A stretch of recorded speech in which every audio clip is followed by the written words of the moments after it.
Boa noite a todos, boa noite a todas. Bem-vindos e bem-vindas a mais esta transmissão ao vivo e na qual nós faremos a meditação da palavra, ou melhor, a meditação da liturgia da palavra do domingo próximo, né? Domingo dia 11 de junho de 2017, no qual a nossa Igreja Católica celebra a solenidade da Santíssima Trindade. E então nós vamos iniciar a nossa meditação, como sempre, fazendo a nossa oração. Como a Igreja nos ensina desde os primeiros séculos, para orar antes de meditar a Escritura, antes de ler a Escritura, é preciso invocar o Espírito Santo, que é o Espírito que conduziu, né, os agiógrafos a refletir sobre os dados da fé e a revelação. Então eu peço que todos os que estão aqui me acompanhando neste momento, né, Clarice, Aparecida, a Isabel, Maria, a Cristiane, Luciano, José Pavanelli, José, quanto tempo! Rosana, Iná, Elisângela, Maria Martins, Adeildo. Então a todos, né, boa noite, obrigado por estarem conosco. E vamos então, a Heloíse, tudo bom, Heloíse? Vamos então, a José Bastias é um padre do Chile, né, que também vai acompanhar a nossa meditação. Então vamos iniciar invocando o Espírito Santo. Em nome do Pai, do Filho e do Espírito Santo. Amém. Vinde, Espírito Santo, enchei os corações dos vossos fiéis e acendei neles o fogo do vosso amor. Enviai o vosso Espírito e tudo será criado, e renovareis a face da terra. Oremos. Ó Deus, que instruísse os corações dos vossos fiéis com a luz do Espírito Santo, fazei que apreciemos retamente todas as coisas e gozemos sempre da sua consolação, por Cristo Senhor nosso. Amém. Vamos agora invocar a intercessão da Virgem Maria, nossa mãe, mãe da Igreja, a mãe do Verbo encarnado, a mãe da Palavra, né, que se fez carne e habitou no meio de nós. Que a intercessão da Virgem Maria também nos ajude a compreender o ensinamento da Escritura e, mais do que compreender, nos ajude a vivê-la, né, que nós possamos viver a palavra que vamos meditar nesta noite. Então, rezemos juntos. Ave Maria, cheia de graça, o Senhor é convosco. Bendita sois vós entre as mulheres, e bendito é o fruto do vosso ventre, Jesus. Santa Maria, Mãe de Deus, rogai por nós, pecadores, agora e na hora de nossa morte. Amém. Nossa Senhora Aparecida, padroeira do Brasil, rogai por nós. Jesus, manso e humilde de coração, fazei o nosso coração semelhante ao vosso.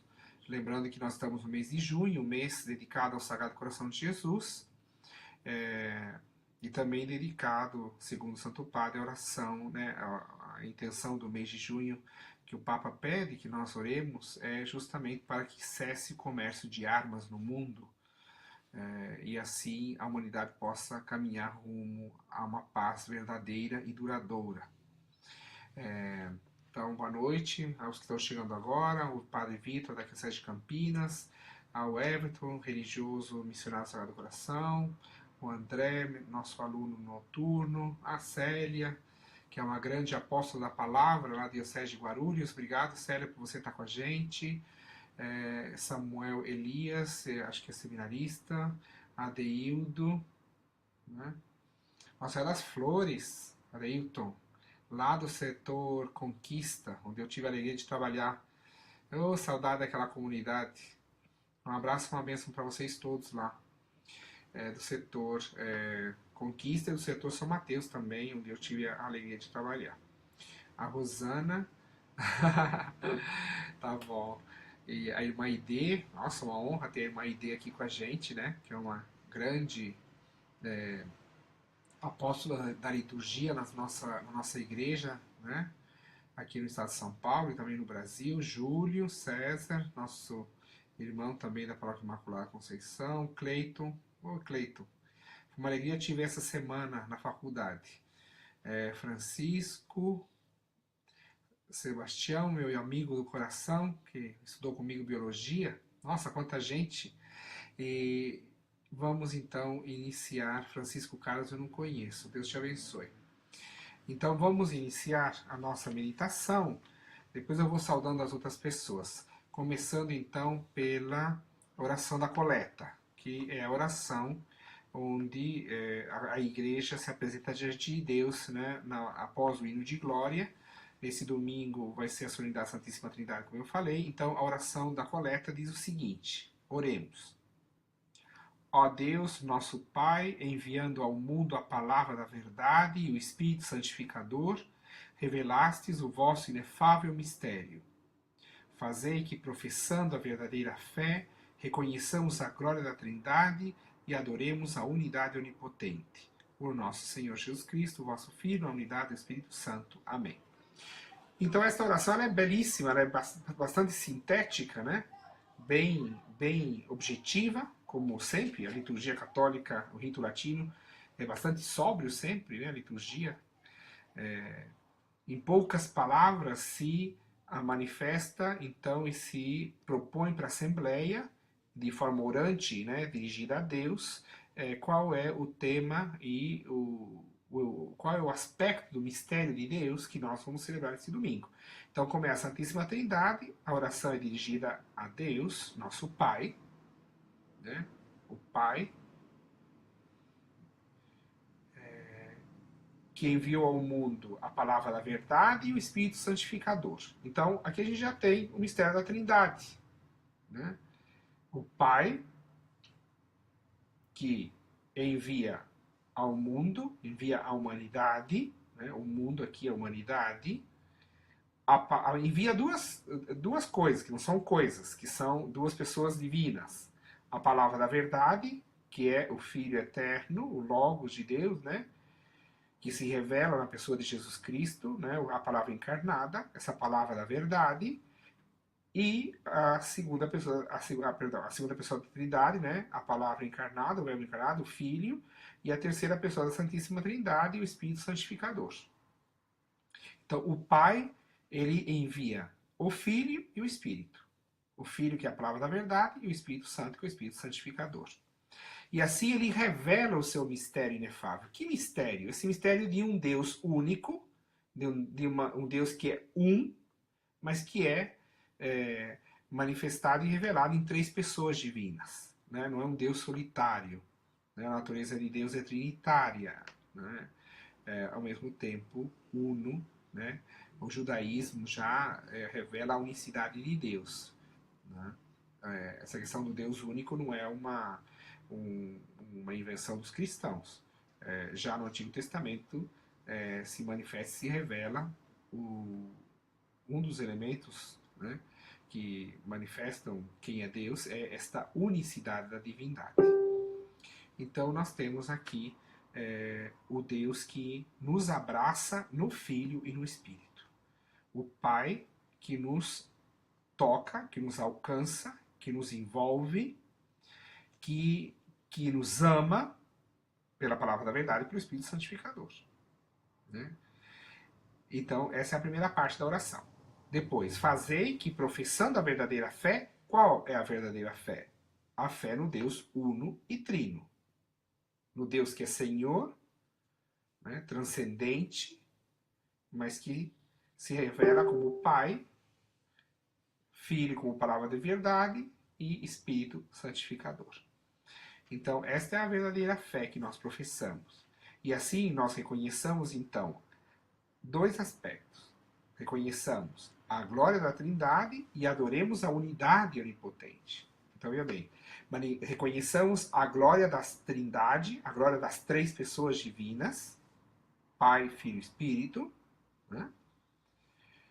E, ao mesmo tempo, adoremos a unidade dessas três pessoas, que, então, sublinha esta fé verdadeira que nós professamos, o Deus que é uno, mas que é revelado em três pessoas. Pai, Filho e Espírito Santo. Então, nós vamos orar ao Pai, rendendo graças ao Pai, porque Ele nos alcançou pelo Filho e pelo Espírito, e assim nos revelou o seu mistério de amor, de comunhão. Essa unidade da Trindade é um mistério de comunhão no amor. Então, nós louvamos a Deus e bendizemos a Deus por esse mistério divino de salvação que nos abraça, que nos envolve e que nos chama à existência, à salvação e à santificação. Né? Ok, então isso seria a oração da coleta. Agora vamos então para a primeira leitura. Uma coisa que eu gostaria de deixar bastante claro é que às vezes as pessoas, quando não têm um bom conhecimento bíblico ou conhecem muito o Novo Testamento, mas desconhecem o Antigo Testamento, às vezes as pessoas pensam que o Deus revelado no Antigo Testamento é diferente do Deus do Novo Testamento. Isso não corresponde ao dado revelado. Né? Existe um único Deus, existe um único plano de salvação, né? Existe um agir de Deus, e este Deus que se manifestou como Deus libertador, como Deus criador, e que emerge nos textos do Antigo Testamento, é o mesmo Deus que é Pai revelado no Novo Testamento. Né? O Pai não cria sozinho, cria pela palavra e pelo Espírito. Né? O Deus não é libertador sozinho. O Pai não é libertador sozinho, ele liberta na força do amor do Filho e do Espírito, que ainda os judeus não tinham a clareza dessa revelação que nós no Novo Testamento temos. Então, se nós tomamos o texto do livro do Êxodo, nós vamos ver aqui. Moisés é chamado para subir a montanha. É interessante, porque na Bíblia, muitas vezes, se fala de revelações que acontecem no cume da montanha. Então, não é um acaso, né? Não é uma coincidência. É, de fato, um elemento teológico que nos revela algo de Deus, que nos manifesta algo de Deus. Então, grandes personagens bíblicos sobem a montanha em algum momento. Moisés sobe a montanha, nós no Novo Testamento também temos, né? Jesus sobe a montanha, na transfiguração, Jesus está no cume da montanha, no Evangelho segundo Mateus, no discurso em Mateus 5:1, Jesus sobe a montanha, seus discípulos se aproximam e ele vai instruir os seus discípulos naquilo que são os elementos essenciais do discipulado. Depois, no final do Evangelho segundo Mateus, nós temos Jesus que sobe a montanha e faz um envio missionário. E envia os discípulos por todos, ir a todos os povos e nações para batizar em nome do Pai, do Filho e do Espírito Santo. Isso está no texto de Mateus 28. Então, aqui nós temos essa experiência. Moisés sobe a montanha. O que significa isso? Moisés é elevado, né, onde Deus vai se revelar, onde Deus vai se manifestar, onde Deus vai comunicar algo de si. E no momento que Deus comunica algo de si, ele também comunica algo do ser humano. Né? Então, o Deus que resgatou o povo do Egito, o Deus que é libertador, ele comunica o quê? Não só a sua condição de libertador, o seu ser de libertador, mas comunica que ele quer o ser humano livre. Na medida em que Deus se revela compaixão e misericórdia, por exemplo, ele revela o quê ao nosso respeito? Revela que o ser humano é chamado a ser perdoado, a ser reconciliado com Deus. Então, todo elemento que apresenta uma revelação de Deus carrega consigo, né, porta dentro de si mesmo algo a ser revelado da humanidade. Isso é interessante de perceber essa relação. Né? Então aqui nós temos Moisés sobe a montanha e Deus passa. Deus vai escrever as tábuas da lei. Só que Moisés invoca o nome de Deus e ele grita. E aí é belíssima, né, a confissão de Moisés no texto. Né? Se nós vemos lá. Moisés gritou, Senhor, Senhor. Né? A questão da onipotência, da soberania do Deus de Israel, dos deuses antepassados. Ele é Senhor. Né? Este Senhor é um Deus. Vejam a beleza e a profundidade, né, dos atributos de Deus. Deus misericordioso, Deus clemente, Deus paciente, Deus rico em bondade e Deus fiel. É a revelação do Deus do Antigo Testamento, né, que depois se manifesta na plenitude na revelação do Filho e do Espírito. Então, a gente tem que tirar essa ideia de que o Deus do Antigo Testamento é um Deus terrível, é um Deus que oprime, né? que é bravo, essa imagem um pouco distorcida, né? Que às vezes as pessoas têm da revelação de Deus no Antigo Testamento. Né? A gente tem que lembrar que as expressões mais belas de ternura, de carinho, de afeto, de perdão do Deus bíblico se encontram no Antigo Testamento. Do Deus que ama como mãe, que mesmo que a mãe esqueça do filho, Deus nunca vai esquecer. São imagens belíssimas, né, da ternura de Deus e do ser de Deus. Então, Moisés, ele nos apresenta, né, nessa primeira leitura do livro do Êxodo, nessa sua oração, nesse seu grito diante do Senhor que passa, que Deus é misericordioso, clemente, paciente, rico em bondade e fiel. Só isso dá um retiro. Se a gente começar a meditar cada um desses atributos de Deus, nós vamos ficar com o coração explodindo de alegria e de ação. Perdão. Perdão. E de ação de graças. Porque Deus, justamente, não é esse opressor, não é esse que fica com o olho assim, tentando nos pegar no primeiro erro para nos dar uma surra. Né? Não é esse não é o Deus bíblico. O Deus bíblico é o Deus misericordioso e clemente. Paciente. Olha que beleza, né? Esse atributo de Deus. Deus é paciente. Nossa, como a gente tem que aprender isso, né? Eu, depois que fui nomeado pároco na Paróquia Imaculada Conceição, acho que Deus me deu uma graça muito grande. Foi uma manifestação da misericórdia de Deus mesmo. Porque eu sempre fui muito intolerante, assim, até mesmo, né, não tinha paciência com as pessoas, né? Não é que hoje ainda é que eu sou perfeito, graças a Deus, não é verdade, né? Eu gostaria de ser, mas não é. Mas a gente aprender de Deus a paciência, aquele que dá tempo. Né? O Deus que é paciente é aquele Deus que não está ali com uma faca no pescoço, que se você não fizer ele vai te passar a goela abaixo. Não é isso. É um Deus que tem paciência, que sabe esperar. É um Deus que compreende a fragilidade dos seus filhos. Eu me lembro quando eu era criança, e vocês podem, né, muitos de vocês, né, a experiência bela que a gente fez de família, né, quando os nossos pais repetiam 1000 vezes a mesma coisa. Quantas vezes minha mãe repetia a mesma frase 30, 40 vezes, e a gente não ouvia, a gente não escutava, e ela não cansava de repetir. Quantas vezes meu pai ensinou a mesma coisa 3, 4, 5, 10, 30, 50, 100 vezes? Por quê? Porque ele tinha amor por nós, porque ele tinha paciência.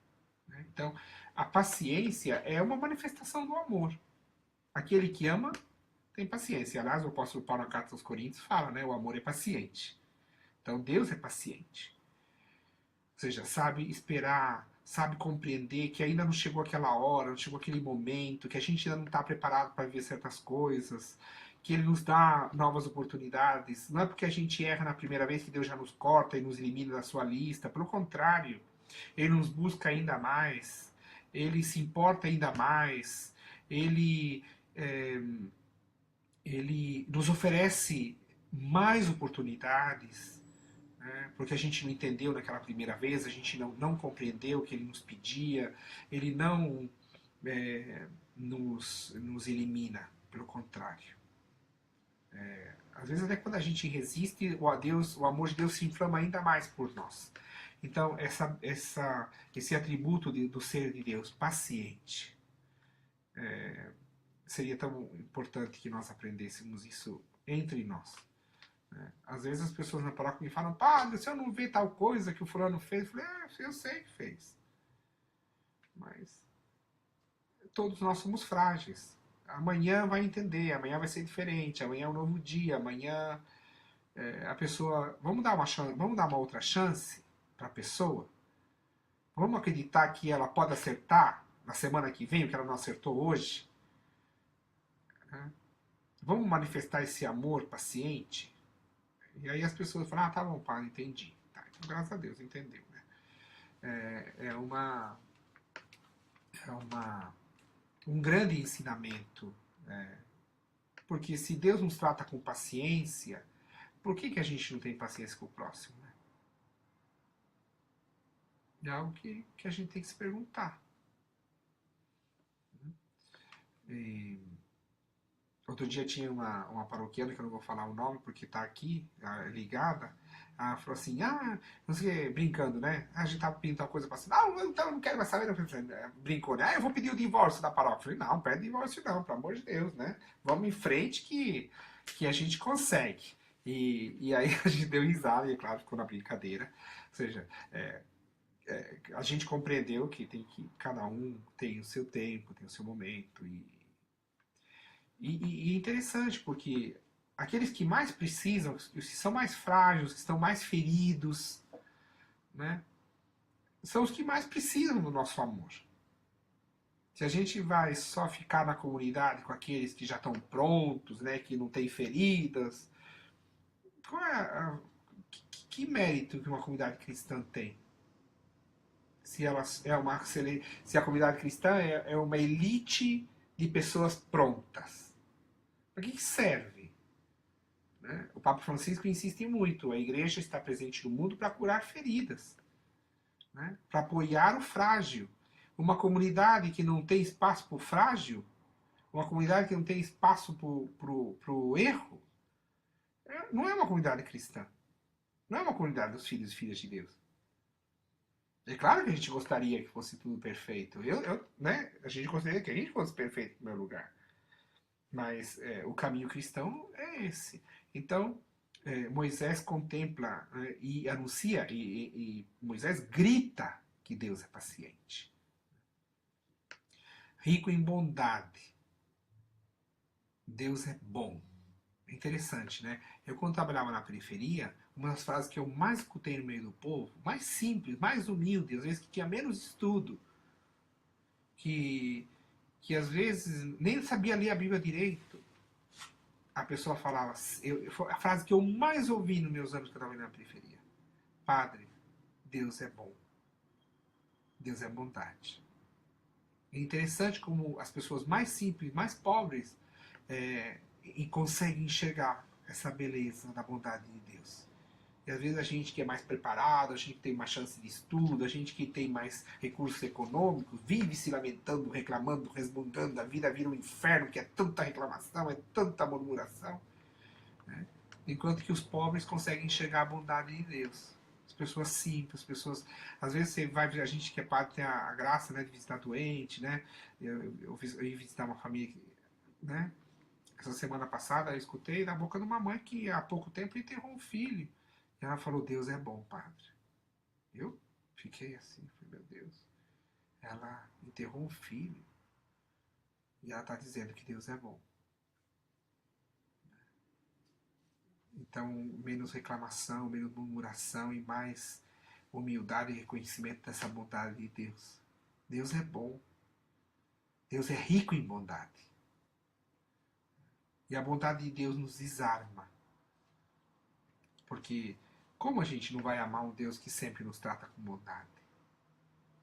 Então, Moisés grita isso também. Tu és rico em bondade. E depois, Deus é fiel. A fidelidade de Deus. O que seria de nós se Deus não fosse fiel? O que nós poderíamos viver se Deus não fosse fiel? Né? Deus é fiel a Ele mesmo. Deus é fiel ao seu amor, em primeiro lugar. E porque Deus é fiel ao seu amor, Ele é fiel a nós que somos seus filhos e filhas e que somos frágeis. né? O pessoal normalmente opõe misericórdia com justiça. Aqui a gente viu, né? Deus é misericordioso. É interessante, o primeiro atributo que Moisés dá a Deus quando grita, Deus é misericórdia. Interessante, né? O Papa Francisco falou tanto, convocou o ano da misericórdia, e eu vou ser bem sincero para vocês, viu? Olha que eu estudei Sagrada Escritura há muitos anos, e eu não tinha me dado conta que a misericórdia de Deus era tão importante. Para mim, o ano da misericórdia me fez muito bem. E mudou muitos conceitos na minha cabeça, no meu coração, e inclusive na minha prática de vida e na minha prática pastoral como padre. Né? Então, eu acredito que deve ter feito bem a muita gente, né? Porque eu não penso que seja só eu, aquele que recebi tantas graças no ano da misericórdia. Né? Então, voltando ao tema, né? Às vezes as pessoas opõem misericórdia com justiça. Você fala assim, Deus é misericordioso. Aí vem a pessoa, mas ele é justo, padre. Parece que justiça e misericórdia se opõem. E, e não tem oposição aí. Não existe oposição entre misericórdia e justiça. Porque Deus é justo. Porque Ele é a justiça infinita. Ele nos trata com misericórdia. Porque Ele nos trata como pessoas frágeis. Ele é tão justo que Ele trata o ferido como ferido. Ele é tão justo que Ele não pode nos tratar como perfeitos. Porque nós não somos. E Ele conhece. Ele nos conhece plenamente, mais do que a gente mesmo. Então a gente se escandaliza, né? Nossa, mas como é que Deus é justo para tratar o pecador com misericórdia? Porque, justamente porque ele sabe que nós somos pecadores. Então ele manifesta a sua misericórdia porque ele é justo. Aqui, um abraço para Lígia. Um saludo para minha prima, Ingrid, que está em Chile. A Vera, do Bom Parto, a Mazilis. Ah, Mazilis, tá vendo? Nós estamos fazendo o curso bíblico pela internet. A Maria Aparecida, da nossa paróquia. O Rubens, reza por mim, vocês sabem, hein? Nosso pacto de oração. A Silvia, parabéns, foi crismada no domingo. Né? Recebeu o sacramento da confirmação do batismo aqui na paróquia Imaculada Conceição, junto com outros adultos e jovens que receberam o sacramento da crisma, o dom do Espírito, das mãos do nosso arcebispo, cardeal Dom Dino Pedro Che, que veio presidir nosso jubileu de ouro na paróquia. Foi uma grande festa nossa paróquia, graças a Deus. Bom, então voltamos aqui ao texto. Ele é fiel. A fidelidade de Deus. Esse elemento do ser de Deus perpassa toda a Escritura. Desde Gênesis a Apocalipse, o povo de Israel, como povo eleito, cantou a fidelidade de Deus. E os discípulos de Cristo, ao longo da experiência, né, neotestamentária, sublinham esse aspecto da fidelidade de Deus. Né? Um abraço para o Cício, também para a Maria Costa, que está chorando, colocou até o cachorrinho para chorar. Não fica triste não, te mando um abraço e uma benção, viu, filho? O padre Michel foi meu aluno, obrigado pelo seu apoio. Né? A Vera está dizendo que não está mais na paróquia São Bom Parto, mas está na paróquia São Vicente Palotti. Sim, desculpa, eu sei que você mudou agora. Agora não, né? Mudou de endereço, mudou de bairro e está participando da outra paróquia. Então, bom,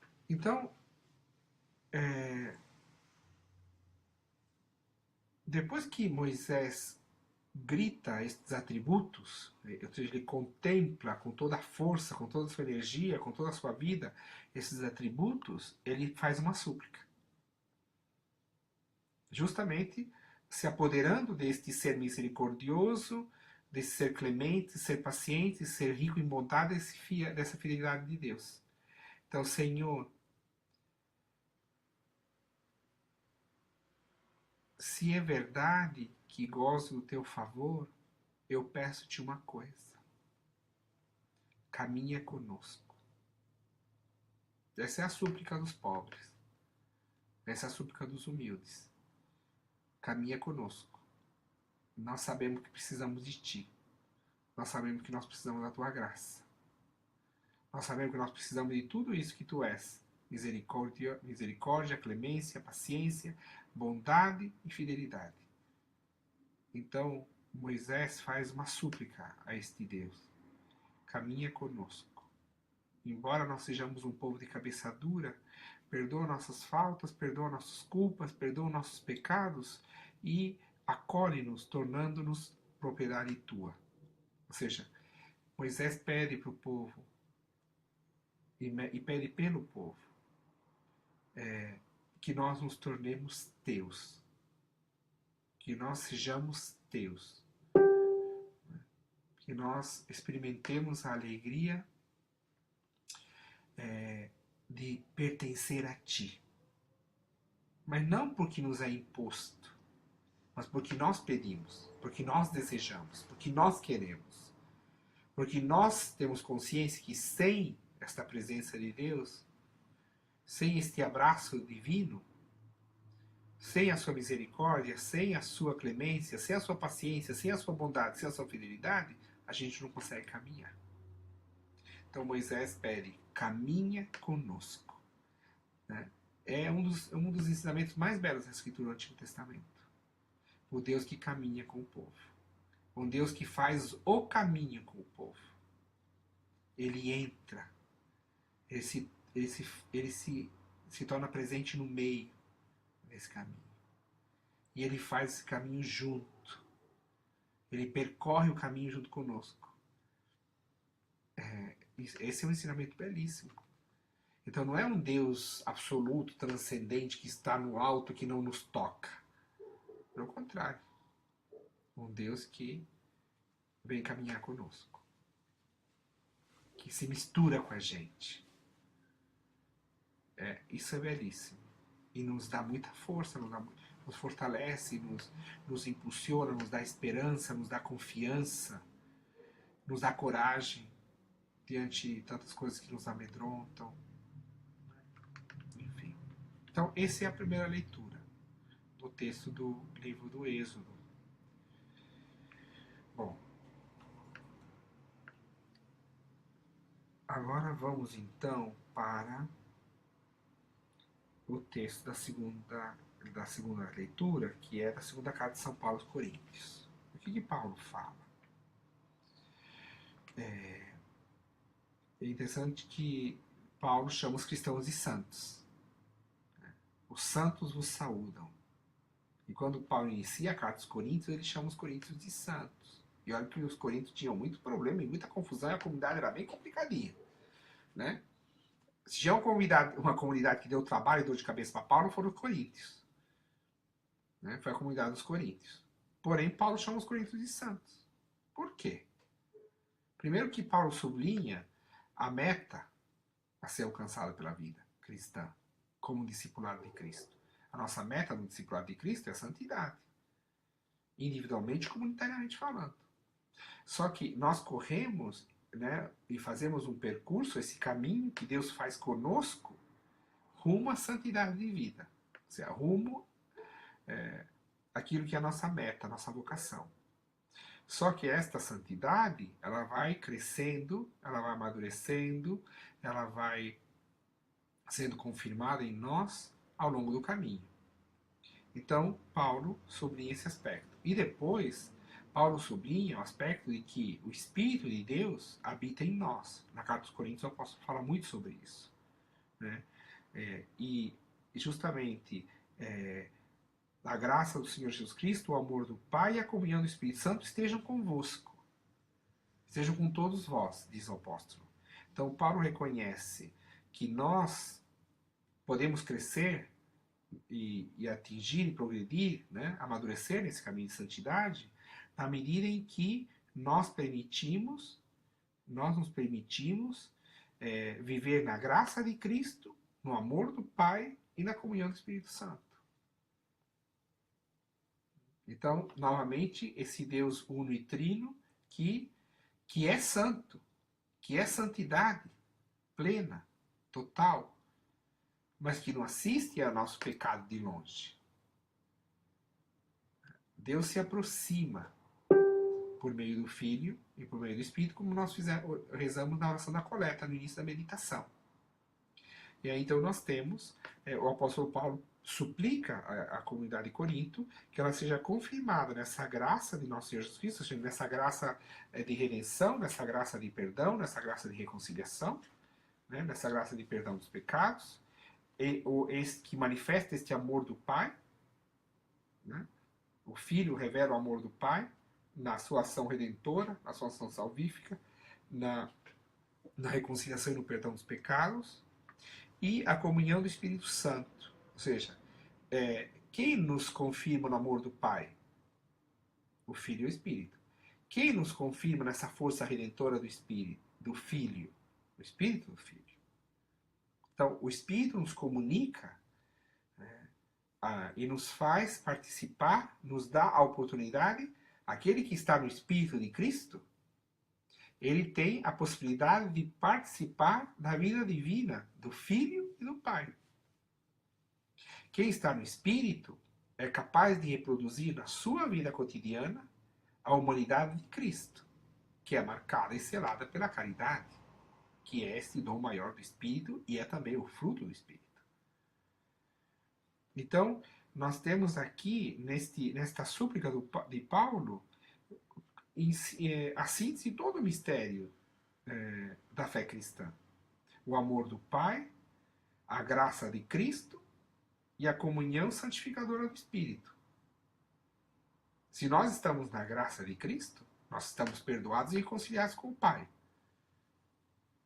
Nós vivemos reconciliados. Nós não devemos nada para Deus. Porque Ele nos alcançou pela sua ação redentora. Perdoou nossos pecados. E na medida em que nós estabelecemos essa comunhão de vida com o Espírito Santificador, nós somos confirmados nesse amor do Pai e nesta força salvífica de Cristo. O Espírito Santo tem essa força. O Espírito Santo tem a força de nos fazer participar da vida divina e de enriquecer a nossa humanidade para que nós possamos assimilar e reproduzir a humanidade de Cristo. Porque nós não vamos ser deuses, né? Eu sempre falo na sala de aula para os alunos. Nós não vamos ser deuses. Nós vamos ser sempre humanos. Tem gente que acha que depois que vai morrer vai virar anjo. Não vai. Ninguém vira anjo. Às vezes a gente fala isso, né? Quando falece uma criancinha, a gente diz, nossa, virou um anjinho, né? Que é um outro sentido, né? Só quer dizer que aquela pessoa foi o mensageiro de Deus e que hoje contempla a face de Deus. Mas, teologicamente falando, o ser humano nunca vai ser anjo. E nunca vai ser Deus. Porque o Espírito, que nos confirma na palavra da verdade, nessa redenção do Filho, o que o Espírito vai realizar em nós, o que é? É que nós vamos ser plenamente humanos. Que nós, na medida em que nós somos transformados pela palavra de Cristo, e essa palavra nos inspira e nos impulsiona a viver a humanidade de Cristo, nós vamos ser humanos perfeitos. No final da meta, obviamente, né? Que é, como eu disse, esse processo de santificação é lento, é progressivo, né? Seria tão bom se a gente ficasse santo da noite para amanhã, né? Ou a gente fosse dormir pecador e acordasse santo, né? Seria ótimo, mas não funciona assim, né? Então, o Espírito, ele justamente produz em nós esta humanidade do Filho. E a humanidade do Filho é marcada pela caridade. Né? Porque a caridade é o vínculo da perfeição, diz o apóstolo Paulo. Então, quem vive na caridade de Cristo,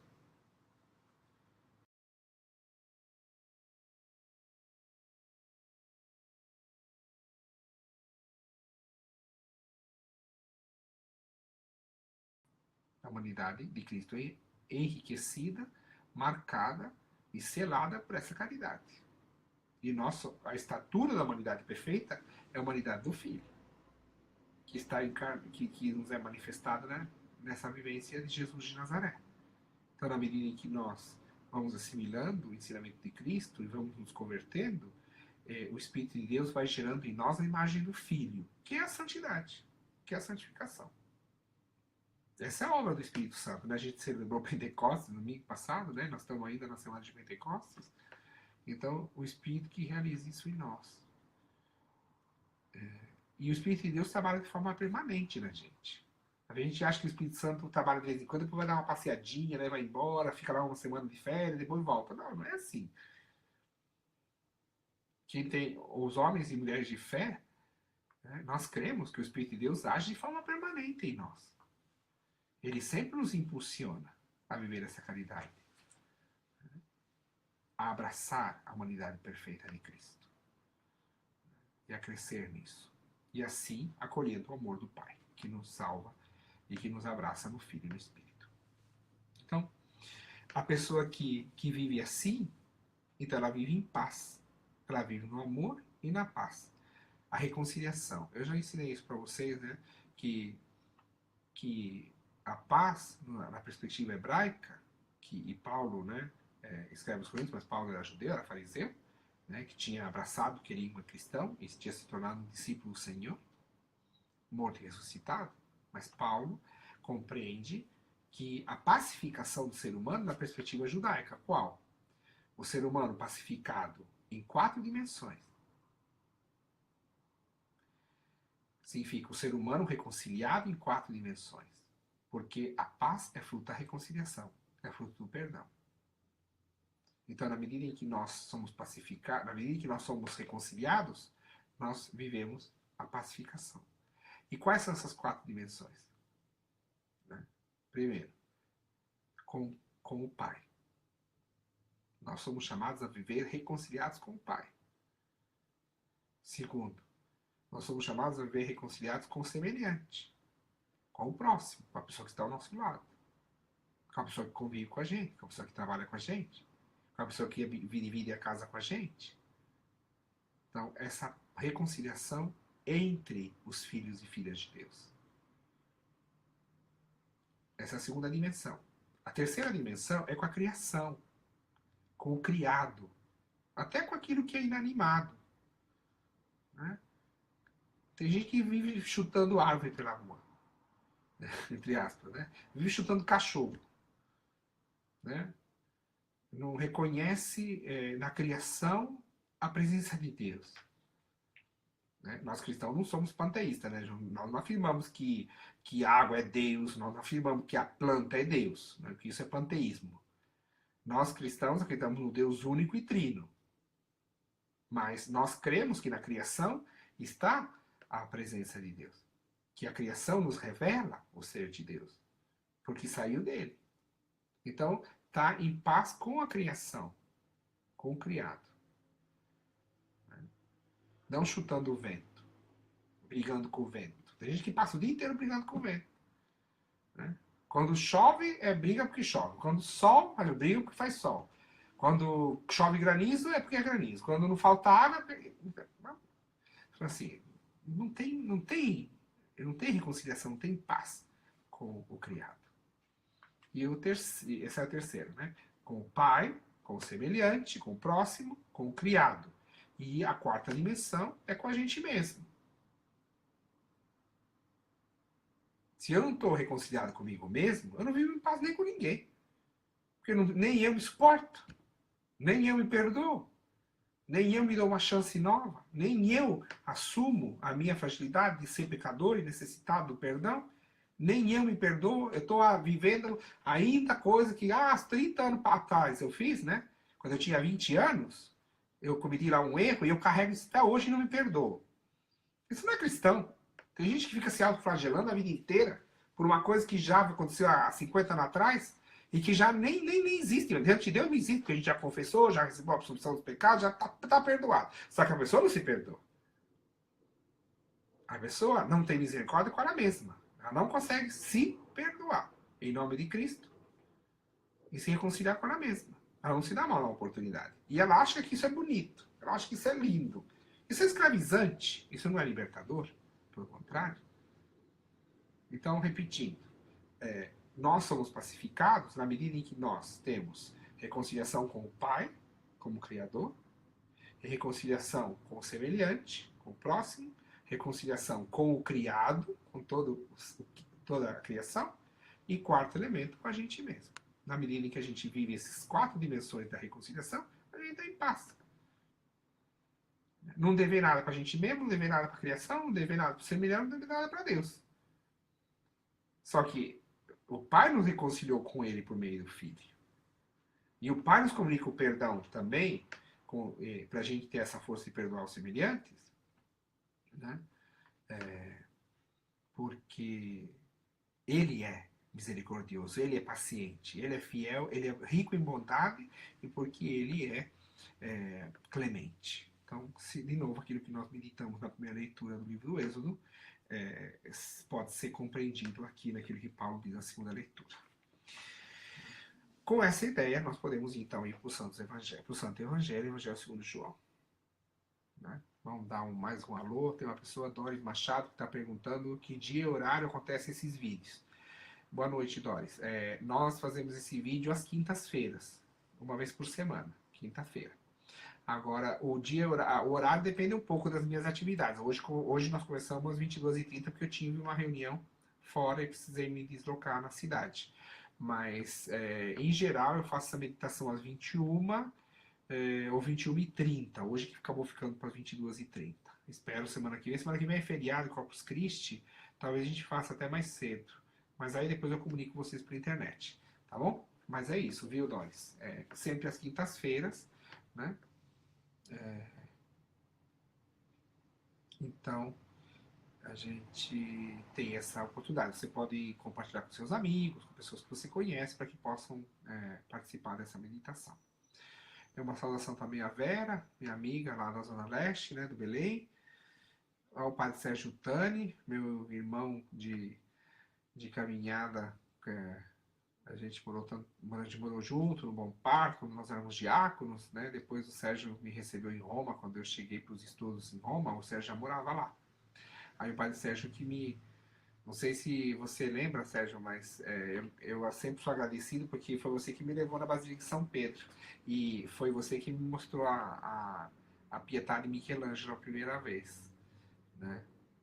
Então, só para dizer, né, um gesto de carinho que você teve comigo na época que eu cheguei em Roma. É claro que existem muitos outros.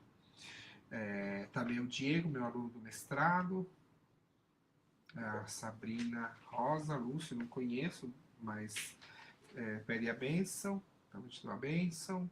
O João Luiz estava comigo na reunião até agora há pouco, chegou em casa, coitado. O Cosmos, nosso aluno também. Bom, vamos para o Evangelho segundo João.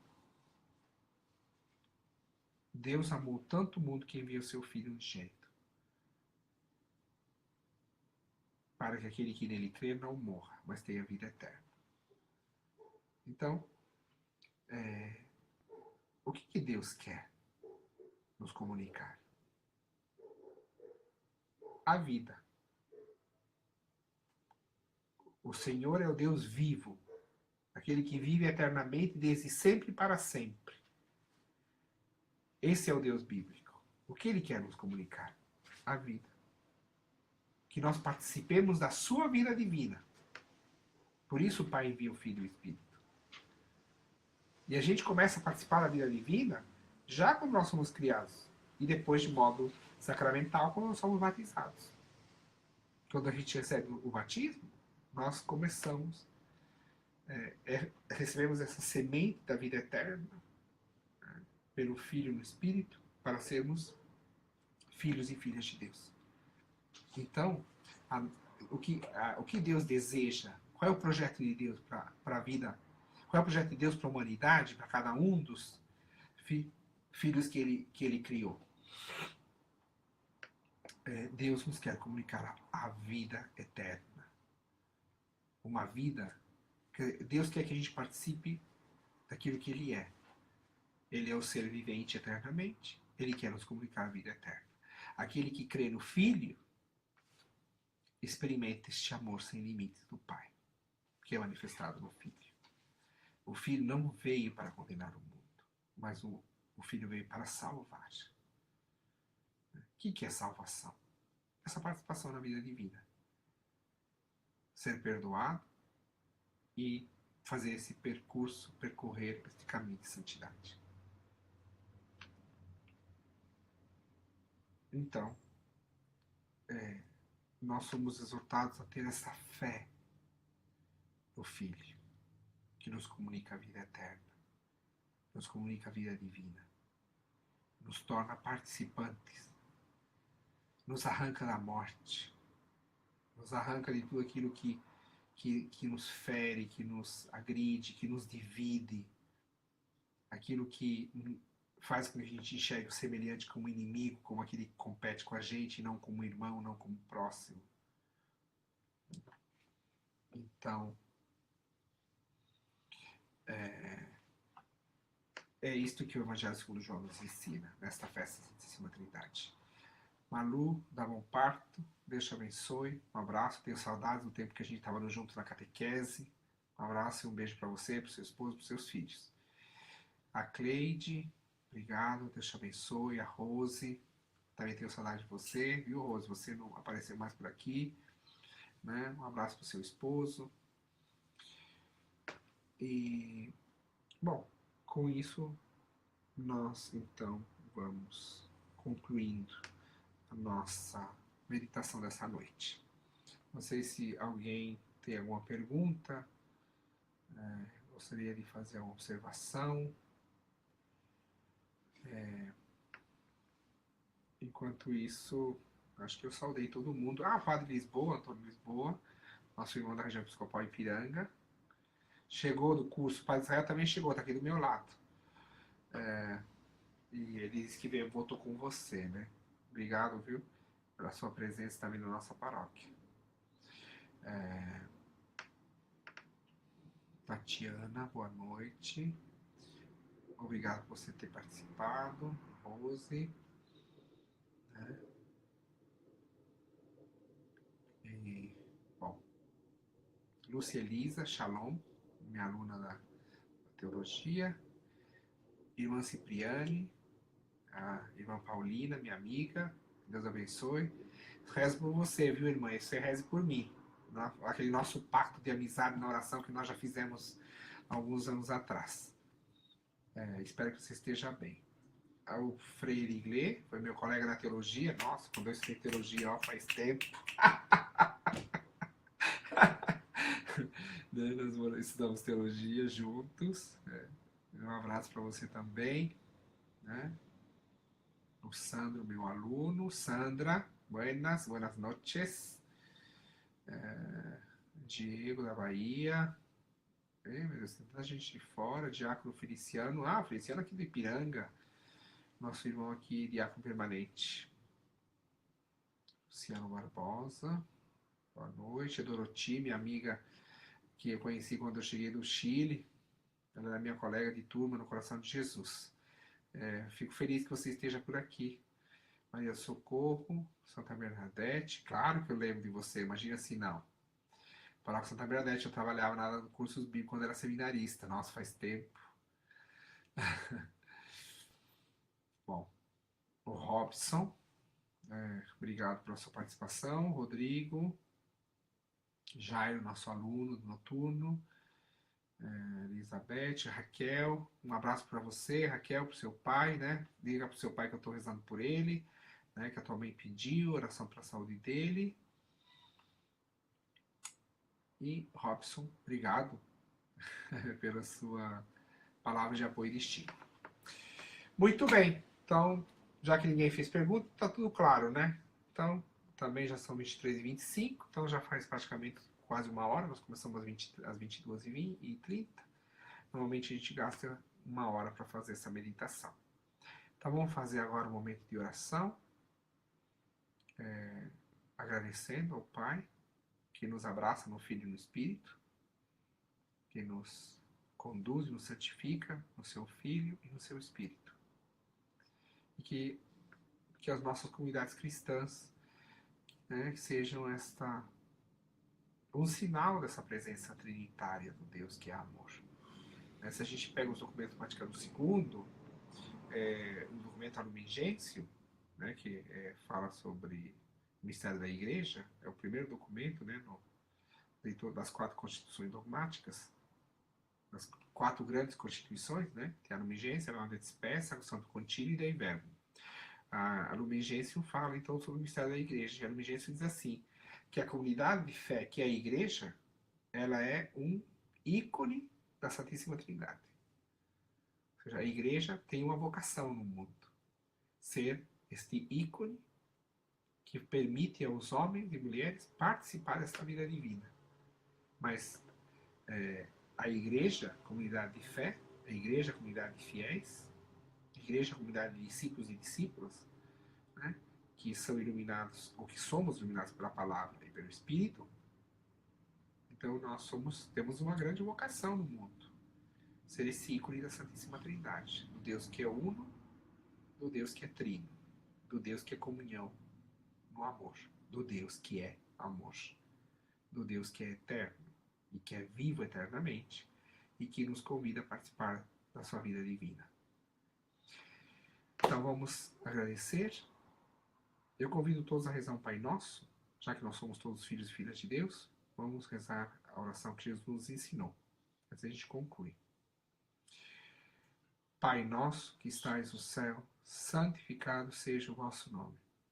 Venha a nós o vosso reino, seja feita a vossa vontade, assim na terra como no céu. O pão nosso de cada dia nos dai hoje, perdoai-nos as nossas ofensas, assim como nós perdoamos a quem nos tem ofendido. E não nos deixeis cair em tentação, mas livrai-nos do mal. Amém. Jesus, manso e humilde de coração, fazei o nosso coração semelhante ao vosso. E já que nós estamos preparando para a festa da Santíssima Trindade, então rezemos também um glória ao Pai, ao Filho e ao Espírito Santo, todos juntos. Glória ao Pai, ao Filho e ao Espírito Santo, como era no princípio, agora e sempre. Amém. E como dizia antigamente, pelos séculos dos séculos. Amém. Vamos agora acolher a bênção de Deus. A Isabel apareceu aqui. Acho que ela já estava conectada. Isabel, estou rezando para a sua saúde, viu, filha? Marlene, esposa do João Luiz. A Rosana, obrigado pela sua participação. Mi compatriota Daniel, chileno. Saraiva Júnior, nossa, foi meu aluno. Por onde você anda? Que lugar você está trabalhando? Um abraço e uma bênção para você. Então vamos lá. O Senhor esteja convosco. Ele está no meio de nós. Pela intercessão da Virgem Maria e de todos os santos, anjos, todos os santos e santas de Deus, desça sobre vós, sobre as vossas famílias, a bênção de Deus Todo-Poderoso. Pai, Filho e Espírito Santo. Amém. Uma boa noite a todos. Vamos em paz, que o Senhor nos acompanhe. Obrigado. Tchau. Rezem por mim que eu preciso, tá bom? Obrigado. Boa noite.